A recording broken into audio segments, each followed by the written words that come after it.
Welcome to the Across the Bar podcast, where we talk about why today's headlines are important for your success at work. My name is Peter Rahbar, and I'm your first call on legal issues. And I'm Laura Brounstein, your first call on comms issues. And we talked about something that continued to be a story last week, Peter. Yeah, it's not going away. Nestles. Yeah, exactly. In a quick update on the Nestlé story. Quick update. Yeah. You thought he was a Lichian last week? Just you wait. Yeah. So we talked a little bit about how the CEO at Nestlé was fired around some potential deception and maybe not being truthful in company investigations. And then after we recorded, we learned that the way the CEO was caught was that he actually had affairs with two of his subordinates, not just one. And when one found out about telling this well. There was one that was his official mistress. And she caught him cheating with another girl from work. And she was the one that called it in, the official mistress, because he was cheating on her. Is that like a Cosmo term, official mistress? Is that like that was what she called herself. This is what the report said. Yeah, so he had two mistresses. Once one found out about the other, they reported him. The official one got very upset. He hooked up some with one, but only one was a mistress. Okay. So, I mean, just reporting the news as I read it. I mean, all of this just makes you wonder how this guy had time to run a major, multinational company. And to the extent anybody was maybe feeling sympathetic for him, maybe less so now. Less so now. Definitely less so. Yes. I don't think I was really feeling badly for him. No, of course not. But, there's always the people who say, oh, it's consensual, they're adults, you should allow it.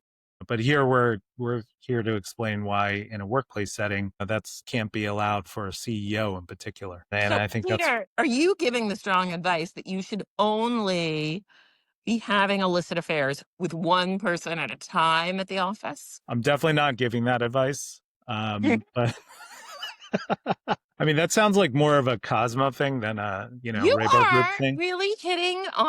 You're really beating up on Cosmo tonight. Well, what's happening? I mean, don't they talk about sex? I thought they did. They do. Yes. But as well as other things. Yeah. Obviously. Right. Well, you definitely, if you're a CEO, you shouldn't be having relationships with anyone, and especially at your company, and especially with anyone who reports to you, and especially two people who report to you. There you go. There's the full advice. All right. We're getting into now all of our topics. We're going to cover... Wait a second. We're missing something very important here before we get into our topics, which is, this is the Across the Bar podcast. I had a very vibrant debate with a listener at the U.S. Open this past week about what the meaning of the title is.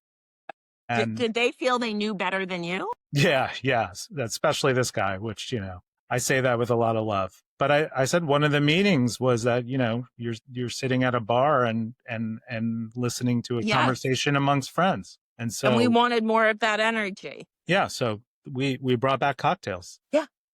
And this is the first time we've done a recording at the end of the day in a while. So also made it a little bit more cocktail appropriate. Yeah. So what are you drinking? You got to share with me. Drinking a martini. It's a martini Monday. Yeah. Same here. So cheers. But with a twist. Very nice. I like your Nick and Nora glass there. Yeah. Ooh, look at you. Man, glass expert. Do you know what this is called, this glass? Pay? Yes. And do you know what the design is based on? Marie Antoinette's breast. There you go again. See? You put it right back to the sex stuff. Mm-hmm. Yeah. That was supposedly exactly what her breasts look like. Just saying. Okay. Okay. So what are we talking about today? We are going to talk about ICE Raid at a Hyundai plant members and how they settle differences, and the new Gen Z at work TikTok trend, and then picking right up where we left off about, giving advice to CEOs about whether it's okay to have sex with multiple people that you work with or that report to you. We are going to talk about Elon Musk now. Right. Yes. How many baby mamas does he have from the workplace? I have not kept track. Have you? Yeah. I stopped keeping track also, in his quest to populate the earth.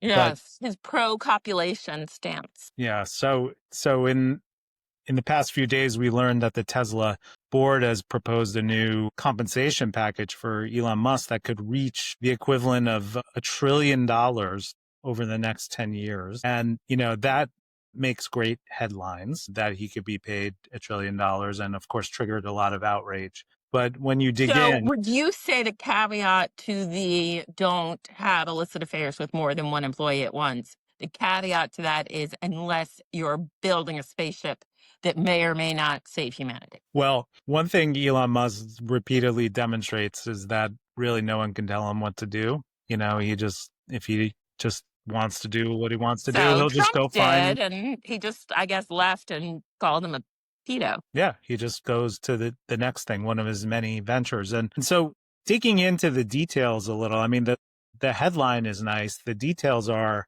this is an incentive laden proposal, and he'd have to basically grow the company 8 times its size, its current size, to achieve the full value of this pay package. And he'd have to stay at least 7.5 years to achieve any of it. And then there's other So is all the incentives. payment deferred, or is it just the upside is deferred? No, it's all stock and it's all deferred for at least 7.5 years, is the first vesting point. Was he going to pay the bills? Yeah, I wonder. Maybe it's his current $29 billion deal that he got this year. So look, I mean, obviously the numbers are crazy and there really are not CEOs other than Elon Musk who would even be considered for a package like this. And what the board is trying to do on a very basic level, which a lot of boards try and do, is keep their CEOs incentivized and in his case focused. I mean, it's very unusual that he's allowed to run 3 different companies. Most CEOs aren't allowed to do that, but the folks at Tesla who've lost a lot of value and whose production numbers have declined and delivery numbers have declined want Elon Musk to focus on this business, and here's the package to get him to do it. Is there anything that would convince you to buy a Tesla right now? No, no way. And I'm like a car guy. I mean, real car people don't like Teslas. They're not real cars. They're machines. Did they 6 years ago? No, Like in because 2018, were you like, yeah, Tesla? no, because the feel of a Tesla. I mean, if you love driving cars, driving a Tesla is like it's like playing a video game and sitting in one. Yes. Frankly, Yes. there's nothing elegant about it. It's not driver centric. I'd love to have a car that kept it climate controlled for my cat if she was hanging out. Well, they do have that. They have a So dog I'm saying mode. that is the only feature of a Tesla that I am that I am drawn to. Otherwise, I mean, when I see somebody with that truck, Cybertruck. my goodness. Yeah. You start forming judgments about them. I judge. So do you think he will so what's interesting about this is, to your point, everything, even $1 trillion compensation packages are becoming more focused on a show of actual success. Right. And I work with a lot of executives in negotiating their employment agreements. And there's definitely been a trend towards incentive pay rather than just flat out cash payments or stock grants that are just time based. And that's something we always, negotiate is, well, there's going to be some percentage of incentives that are time based and some that are performance based. What are they? What are the performance targets? And the trend is definitely more towards performance based compensation. Okay. So in that way, is that just because everything is tighter now? Everything in the age of AI, everybody's thinking more about ROI? Well, it's not just AI. I mean, there is an increased level. A lot of initials going in this conversation. Yeah. I think it's more because there's an increased level of scrutiny on executive pay. And so... because it's so out of whack. I mean... Yes. We can say there's an increased scrutiny, but if I am not incorrect, the multiple by which the average CEO salary is higher than the average worker salary has never been higher. That's right. So while there's some scrutiny, there's a very good reason for that. Correct. You and I would say that. And certainly, look, when I'm fighting for my clients, I certainly want them to get as much money as possible. But also, I understand there is a massive problem about, the lack of wage growth in this country for the regular worker, frankly. And I know that you're a big believer in the fact that that's caused a lot of other problems in our society. And I agree with you. Yeah. income inequality. I mean, listen, I am all for capitalism, but when there's the level of income inequality that we currently have, things tend to end up going poorly for the society. Speaking of titans of industry, Peter, were you at that dinner at the White House last week with Zuck and Tim Cook and all those little boys and one or two girls? No, I think I had something much more fun to do that night. I Were you? mean, what did you think of that? I mean, I think it's pretty sad. I think it's pretty sad and scary that, the most powerful business leaders in our country feel the need to sit around a table and talk that way to the president. And it's not an individual decision. I think they're doing it to keep their companies out of trouble. They're doing it out of fear. And that's really scary. But no one should be happy about it, frankly. But I'm definitely not happy about it. I And mean, disappointing. it's fascinating how, like, see how they run, see how they scamper to like sit around a table with him. I don't blame them at all, any of them, honestly. Like, if I held stock or was an employee at one of those companies, I would want to know that my guy was at the table. There was only one female CEO at the table, Oracle Safra Katz. I thought that was really striking. I think everybody was white at the table. I'd have to check, but No, not no. everybody, but predominantly. Okay.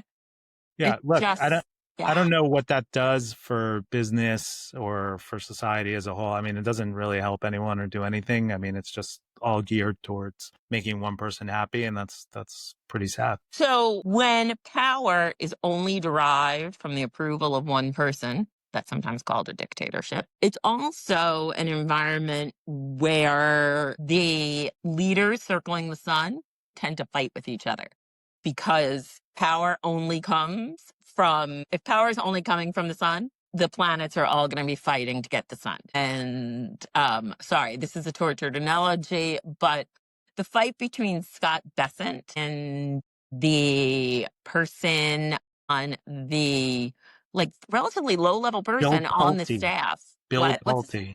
yes, and he is the one finding trumped up mortgage fraud accusations for all of Trump's enemies. Yeah. God, his mom's got to be proud, you know? Yeah, I mean, he's not doesn't seem like a cool hang, frankly. I was Well watching him said. on Well CNBC said. last week, and his tone was really quite jarring.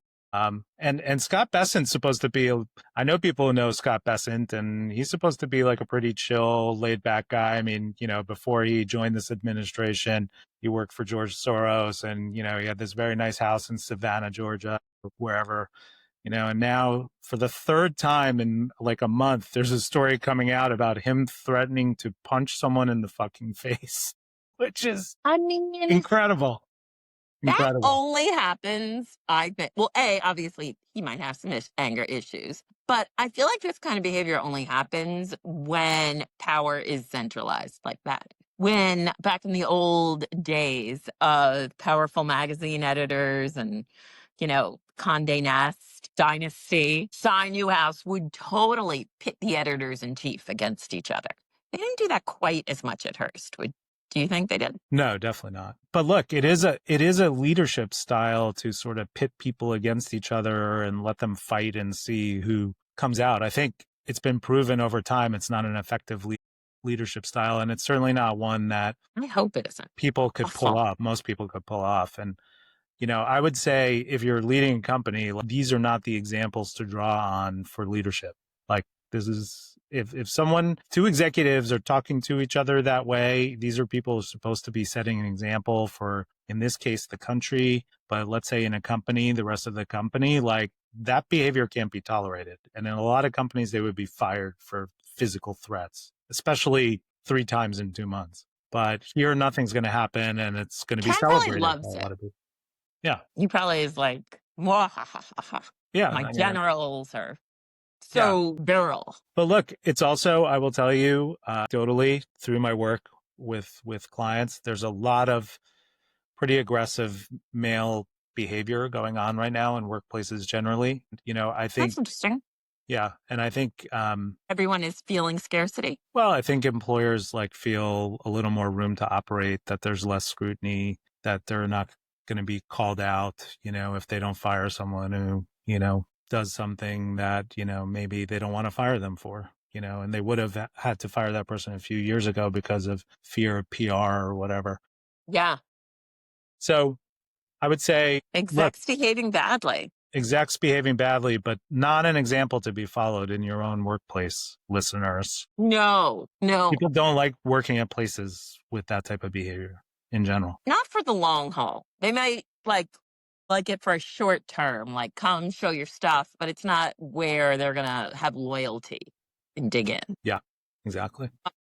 Okay, the other trend that is crazy that I have seen, you sent me this, that people are filming day in a life videos at work. Day in my life. I would lose it if somebody started filming in a meeting and thought they were putting it on their social media. Oh my God. I mean, I take a picture of my lunch every day. They post that. They should photograph that, post about their lunch as much as they want.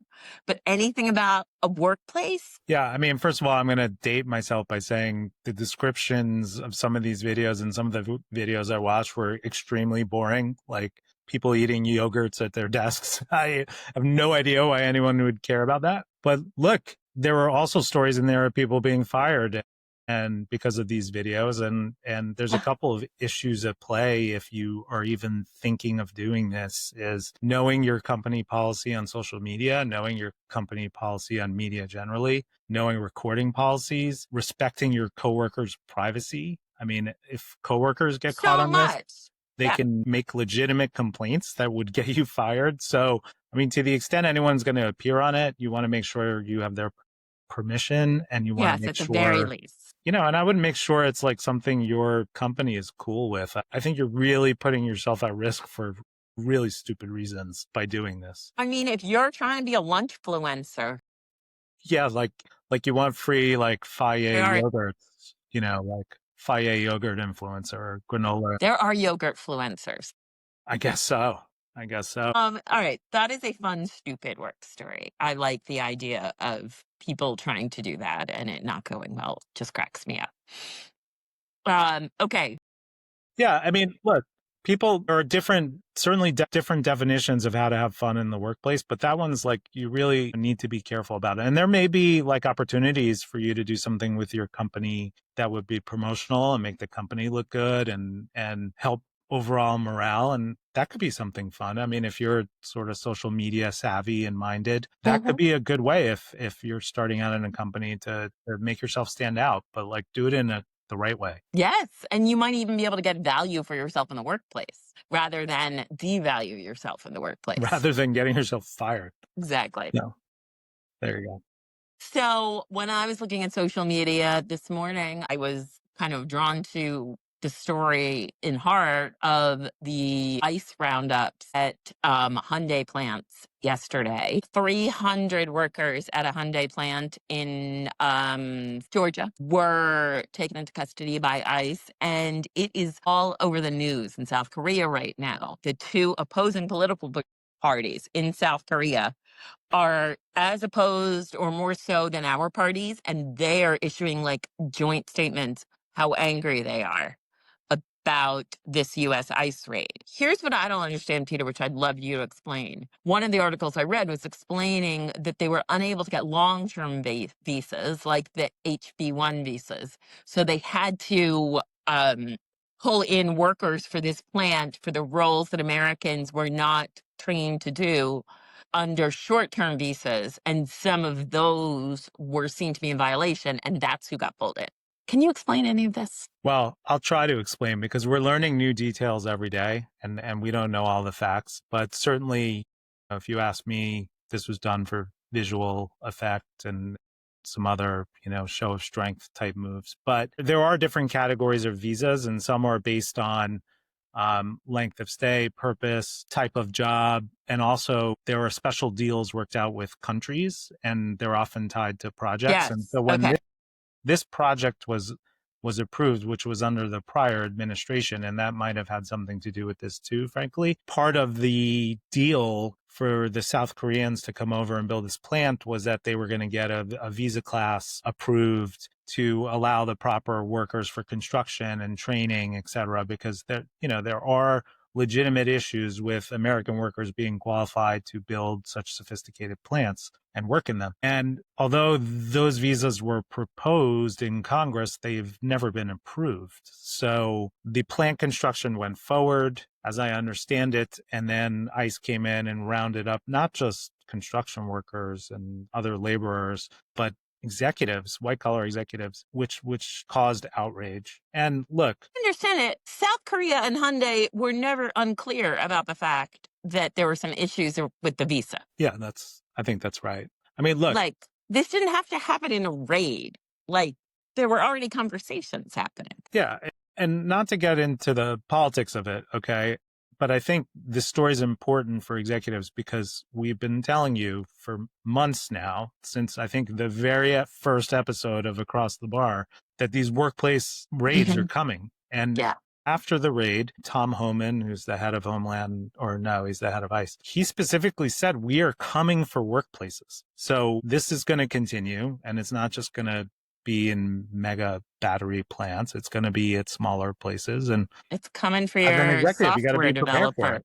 it. And you need to know who's in your workforce, and you need to follow the rules, and you need to be prepared. And again, let's just cover one more time. If you see ICE entering your workplace, what do you do? Well, look, you call your lawyer and your comms person immediately, right? Right. But hopefully you have a plan set up to, at least have your people on the front line be knowledgeable about how to respond. And, they're allowed to enter public spaces, but not private spaces. And, they need warrants, not just ICE warrants, to enter any private spaces. So there are ground rules. You can watch prior episodes. We've talked about it at length, but you need to be prepared. This is not like a moment to say, hey, this is happening in Alabama or Georgia, and it's never going to happen in New York City or LA or wherever. It can, and it will. And to the extent that you're a business leader and you think that this is, a practice that is, damaging to our economy and damaging to investment in our economy, maybe this is time to speak up and say that. Yeah. All said. Yeah. Thank you. I think we might be ready for heroes and zeros. Wow. Who is your zero for the week? Well, my zero for the week is the White House, but not for the reasons you think. This is actually kind of funny, and I think it's kind of like really childish. Surprise, surprise. But in the past few days, the White House changed its official picture on LinkedIn. So if you've ever worked at the White House and you've listed that on your LinkedIn page, you've had a official image. Does it have like a picture of Trump now? Yeah. So they've Wait, replaced. I'm going to look. Okay, let me. White House icon with the president's picture icon. So now anyone who's worked at the White House has his face on their LinkedIn page, which like maybe a 5-year-old kid would have thought of that and implemented it. I mean, just give me a break already. Dear leader. Wow. Dear leader. Pathetic. That is, sorry, I keep saying that. Wow. Okay. I didn't even realize that had happened. That's amazing. Yeah. As I said, we like to stay ahead of the news cycle here. So there you go. Yeah. No, you're keeping everybody updated, which Who's is your great. hero? I miss fall TV season. I used to love Ooh, that's a good one. how all TV shows would premiere like third week of September, usually. I was an entertainment editor for many years, and I would write here are the hot shows to watch out for. I used to love seeing all the pilots, making my TV watching plan for the fall, like, okay, Tuesday nights, I'm going to watch, this followed by this. And now there's none of that. It's just everything dribbles out. And I miss fall TV season. I miss fall preview issues, etc. Yeah. As a kid who watched a lot of TV, I would say I'm right there with you. All right. I mean, it was a good time. Right. All right. So who's your hero? Courtney Cox and Bruce Springsteen Reunited at the Open yesterday. Yeah. And sorry, I'm having very Gen X coded hero and zero today, but that's where I am. And that just made my heart sing. Yeah, that was pretty cool. Dan, remember handshake. For the youngs out there, one of the first everybody was talking about it music videos was to Dancing in the Dark from Born in the USA, right? And Courtney Cox played a concert goer who gets pulled up by Bruce Springsteen onto the stage.